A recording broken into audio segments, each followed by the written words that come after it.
What is up, YouTube? Kill here, coming at you with a brand new YouTube video. And in this YouTube video we're going to be looking at another Legacy of the Void custom map between, of course, me in the bottom right, and in the top left we have coL.Midday. And Midday was nice enough to go ahead and play some custom games with me in Heart of the Swarm, test out this new Legacy of the Void build. And I think Midday hadn't really played this much before, but we played, I think, maybe 3 games before this one, and I thought this one showcased some pretty interesting Protoss strategies, so I wanted to go ahead and show you guys some of the things I'm playing with in the current Legacy of the Void build. Of course, again, if this is your first video you are watching, this is, of course, a custom game on Heart of the Swarm. And if you want, you can go ahead and check it out on North America. Just go to a custom game and do create with mod, and you can play on any map with the Legacy of the Void build that they had from BlizzCon. And they're constantly trying to adjust the numbers, make sure everything's right. So you know, it's a lot of fun, and the people on Team Liquid are pretty dedicated to it, so it's pretty nice. We see Midday going here for a standard 3 hatch opener, but you see the timing's a lot different. 2 minutes, you have all 3 of your hatcheries down, and the 12 worker economy really makes a big difference with openers. Really have to be on top of expanding. I've been usually opening up with this sort of 2 gas, 2 and 1, and that way you have both of your gas geysers. Not too hard to go ahead and transition out of there. Of course, if they try and attack you, you can use your second pylon to make a wall, and then get a mothership core, some zealots. So a pretty safe opener, I think. And here we see me scouting Midday. Not sure when I was actually playing this yet. I didn't actually see that expansion, so I wasn't actually really sure. We played a couple other games, and I have to say it's actually kind of hard to tell the spawning pool timing in the Legacy of the Void custom. It's gonna take a little bit of getting used to. The pool seems really early usually, but even if they do like a 12 pool, I think it's actually rather easy to defend with like something like an expansion, due to the fact that you already have more workers than you would have had that person been doing something like a 6 pool or something. So I think the only kind of Zergling rushes you'll maybe see in the future are something like pool with speed immediately, and maybe they won't even make drones. Maybe it'll just be only Zerglings and speed.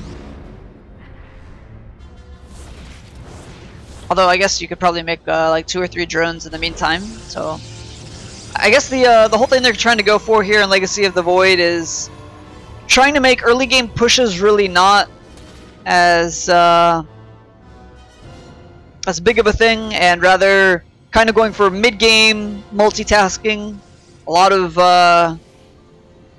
engagements in different places that are very visible for the viewer, and also are something that the players are actually interacting with. I was talking to a couple people on Team Liquid, and I was kind of saying, like, you know, I think it's a pretty cool thing that things like the Disruptor, although maybe they might need to be tweaked a little bit, they are very visible units. When you go to fight with a Disruptor, you can visibly see both players microing.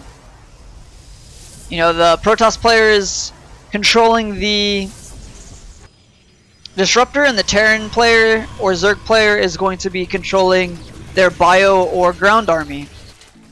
See here, the Oracle killed a queen and a few workers. Of course, its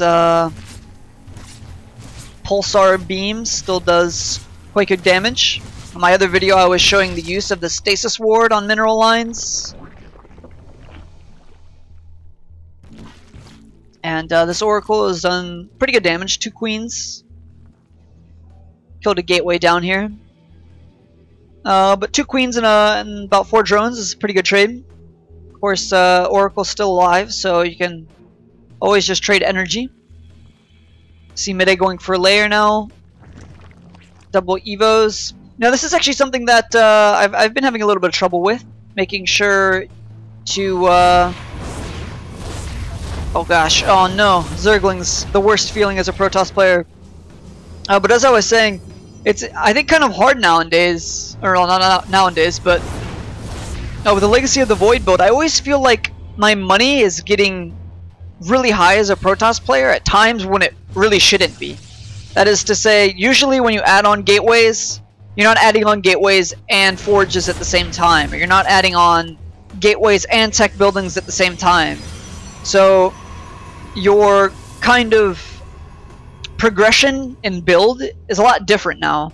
You can do things like add gateways and tech buildings and forges all at the same time, or you can add a lot of tech at the same time.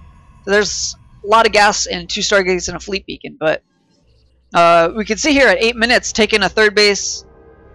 You know, it's actually really safe because we have our mothership core. We're out on the map harassing, checking if he has any units coming.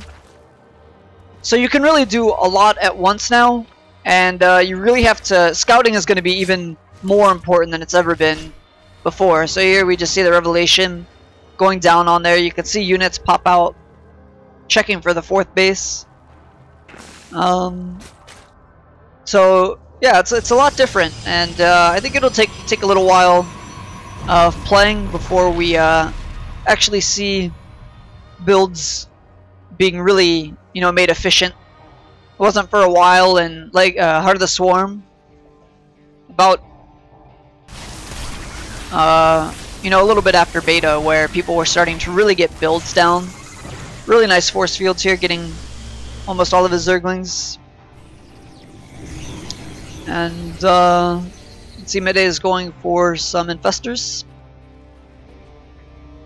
We got cross positions, so not really too much to worry about as a Zerg player. You can just kind of eco up. Has his Roche Warren just in case a push comes. And this is the reason I kind of wanted to show you guys this game. So this is where things kind of get really crazy.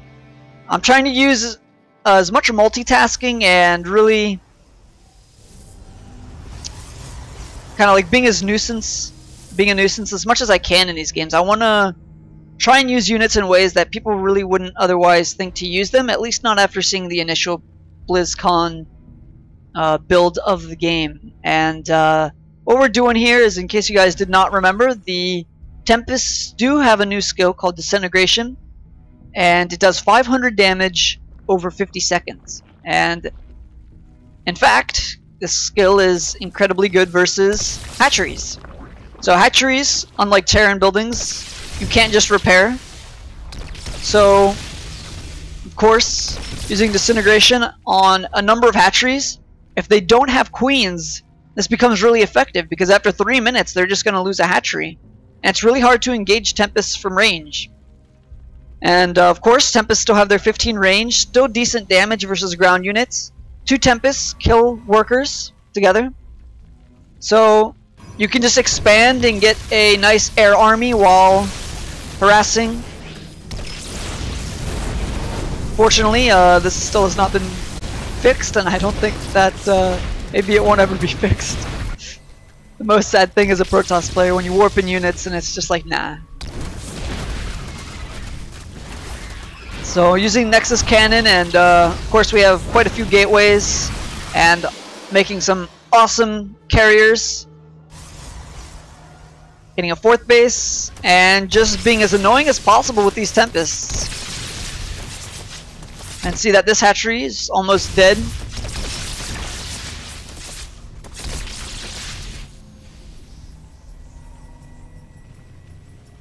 And I think it would even be more effective, you know, if in the future. I think this will be a build that you can actually apply and do really whenever you want on this build. If you get cross spawns, you can do things like just attack extractors, be annoying. But I think also it would be good to use these Tempests to do something like attack the main base, right? You can probably sit right here, out of range of Hydralisks. And there's not really a way for Zerg to counter it if the If they didn't already have a Spire, I think it's very tough for Zerg to do something about it. Of course, we see Midday getting Vipers, but Vipers can only do so much, right? And they cost a lot, so...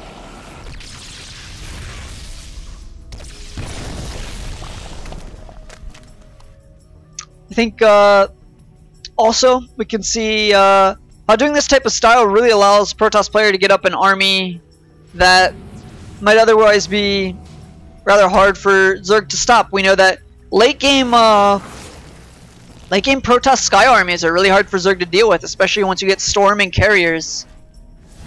I think the most effective way to deal with something like this is to just really kind of use...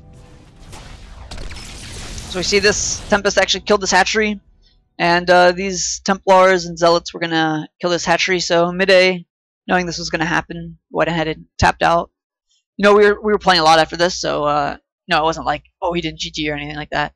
But yeah, I think this sort of build or this sort of style, you know, making your opponent go in a bunch of different ways as Zerg or as a Protoss to a Zerg player is really unique to this Legacy of the Void build. And I think in the future we're going to probably see a lot of things like this. Like maybe we'll even see a 2-base Tempest rush.